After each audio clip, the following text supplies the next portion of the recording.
Much for joining us. Thank you. When it comes to plastic surgery, one of the first things people think about these days is Botox. Tell us how Botox is used around the eye. Sure.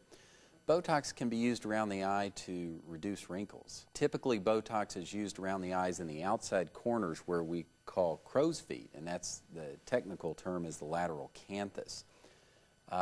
We can also use it in the glabellar area here, in between the eyebrows. Those frown lines. The frown lines. And also in the forehead, for forehead lines, frown lines.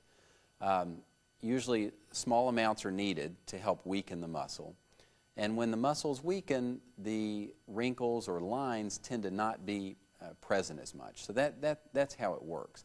I also use Botox quite regularly for people with blepharospasm, where they have trouble with too much squeezing, really, of the muscles around the eye, uncontrollable blinking. What about tearing?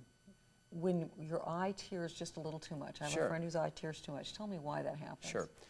The most common reason why people tear is that the fact that the eyes are too dry, and it seems a little odd, but when the surface of the eye gets dry, it sends a signal to the brain to flood the eye with tears to keep the cornea or keep the surface of the eye protected.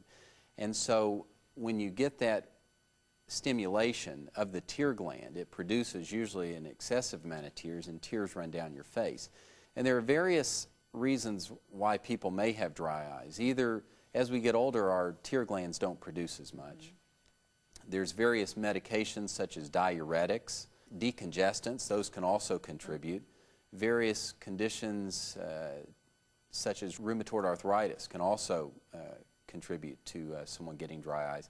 And then we know in the perimenopausal women we see some changes in hormones which can affect the tear glands. All you would prescribe at that point are just the tears? We usually start with teardrops, and we can add ointments to the eye, and then we can also close off some of the tear drainage ducts to help keep more fluid around the eyes. Dr. Linder, thanks so much for joining us. You're welcome.